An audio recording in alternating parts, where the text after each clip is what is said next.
expect from both sides? I expect to see, just what Manhattan Iona is. Two great teams, two of the best 68 teams in college basketball playing in a championship. I mean, this is what great basketball is. You know, in very good leagues, top seeds advance. That doesn't always happen. We're very fortunate to have the 1 and 2 get to this place. Forget the rivalry, forget the tradition. This is kind of creating its own thing now. Getting 2 years in a row now in the championship game. It's never happened in the history of the programs before tonight that we've met in the championship. Now it's 2 years in a row. I think it speaks volumes of just where our programs are and what Tim has done with Iona and where these young men have brought our program. I think it just says volumes about the players involved, Sean, AJ, and David, and those guys, and obviously our seniors. It's just a great atmosphere, great for players, great for coaches, and miserable for Tim and I. You have such a great respect for Tim and for Armand and for everybody in that program. How much do you feel that adds to the rivalry as opposed to sometimes you get a lot of animosity between the two rivals? When someone's good, you have nothing to do but respect what they do. It's when people aren't good and they try to act good, that's when you get a little animosity. There's no animosity at all because of how classy and how good of a team they are. It'd be one thing if they weren't good and they walked around like they were this and that. They're so good and they act around so humble, which is so nice to see. And I think that's just such a credit to Tim, and that's why there's so much respect from us to them, in that matter. And on top of that, we're so close to each other. We see each other and deal with each other so much. It just kind of works out that way. Aside from the personnel, how much from this rivalry has changed from when you were here as an assistant and it was Bobby and Jeff in the two schools? I think back then there was probably a little more animosity between the two schools than there is now. I think kind of now it's kind of like, I know what Tim's going to do. I know what Iona's about. They kind of know what we're about. I think we both have a kind of, they're going to do this, we're going to do that, and may the best team win approach. And then when it's over, it's over. There's not a lot of lingering. There's not a lot of hard feelings about it. It's more just, hey, they got us, and we'll try to get them the next time. There's no avoiding one another. It seems like everything always leads to Manhattan Iona. Whether it's about who gets the 1 seed, whether it's about who's going to play in the MAAC Championship, whether about who's going to go to the NCAA, whether it's about who's going to get nicer warm-ups. It all comes down to Manhattan Iona, and that's fun. That's awesome to be a part of. I'm just happy that our program's in a place where we can be mentioned with a program like Iona. Clash in style, so to speak. You guys are more physical.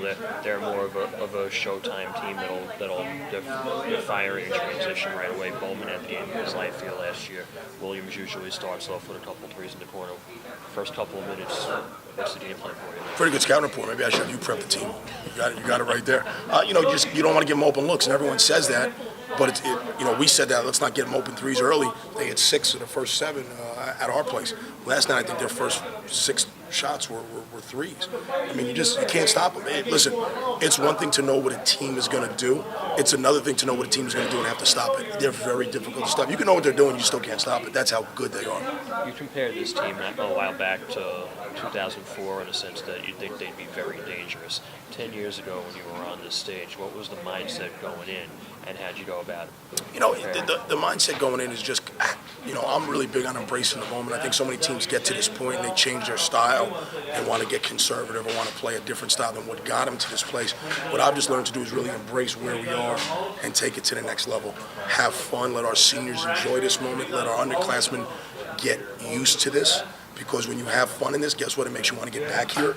I've seen some coaches come in and it's like they're drill sergeants. You can't do that. This is about enjoying. This is about college basketball. This is why we do what we do to get to this point. You can't get here and now like, okay, be lieutenant sergeant. You gotta have fun. You gotta, really see people come out and show their personality. When you get on this stage, this is where literally household names are made because of what happens in these moments. Greatness comes upon you, and you have to grab the moment.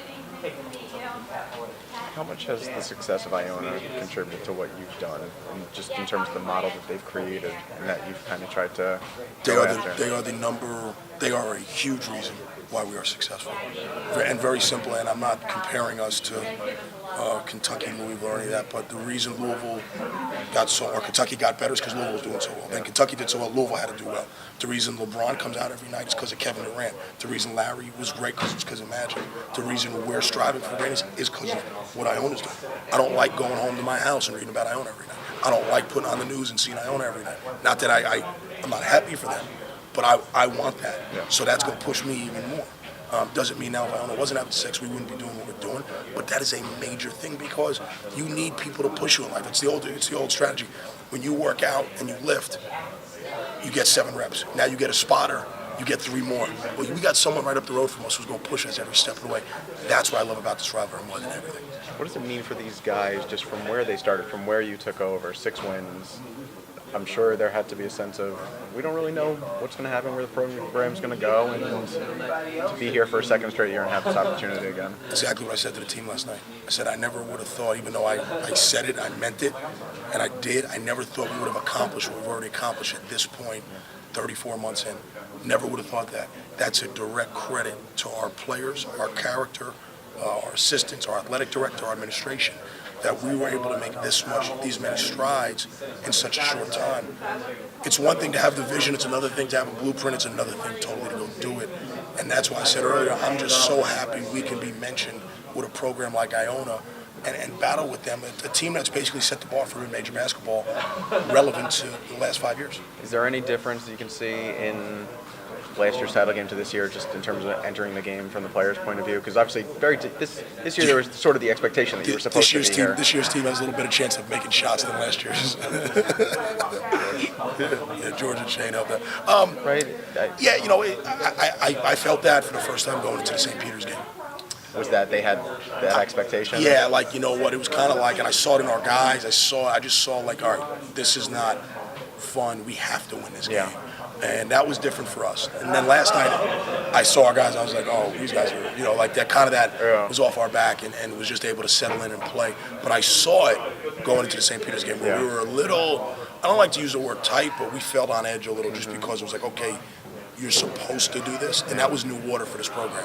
We've never been supposed to do something. It's been, man, they're overachieving. Now it's like, no, you better do this or we're going to talk. That was a letdown. Yeah. So from that situation, and again, this is why I constantly say this, this is new. This is 34 months in for these guys. It's not, this takes time to get this.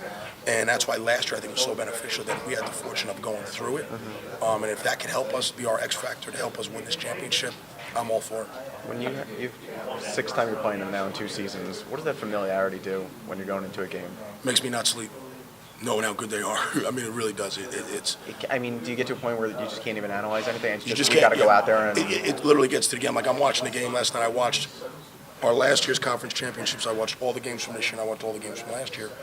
And I'm sitting here saying, like, there's nothing I can do right now that's going to change this game. And that's a scary feeling because the talent is so good on both ends. The players are so good. There's such a high-level plays being made that it's kind of like you're at their mercy.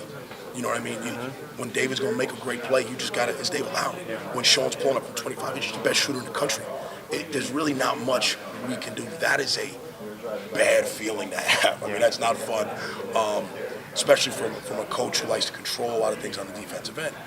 I hope we have that somewhat of an effect on them in certain areas. And I think what happens is you realize players got to play tonight, and that's what makes this so awesome. Is there anything that you could do mentally or anything that you've learned from previous years that you could bring into tonight's game? What we just talked about, I think in order to achieve great things in life, you have to go through some sort of pain. You have to struggle. You have to know failure to understand success. And last year we tasted failure. And I don't mean failure in the sense of where we failed in the sense of we didn't get what we wanted. And that taste, we never want to taste again. We don't want to feel that again. We don't want to see that again. And I said to the team last night in our pregame, I said, I don't know if I love winning so much or we just hate the feeling of losing and the misery that comes with it. I said, but either way, we don't want it. So we're aware of what that is, and that's an urgency thing. That only comes with experience. The only way you get urgency is because you understood what can be taken from you.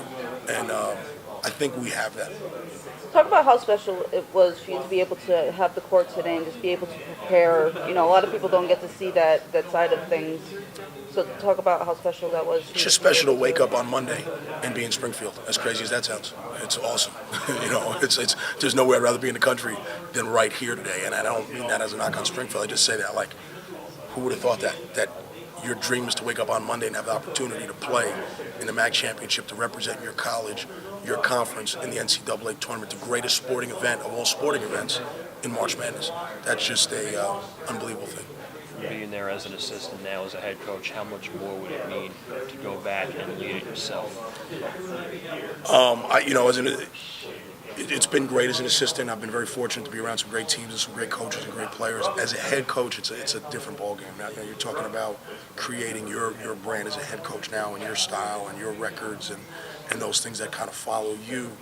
And fortunately or unfortunately, you could have the greatest regular season in the world. You're based on what we do in crunch time, and it's crunch time. And Reggie Jackson's Mr. September. I want to be, Mr. March. Right now, Tim is. I got to get that. I got to try to get that title from him. His birthday was yesterday too, so it fits. Tim, he's on a great roll right now. Yeah.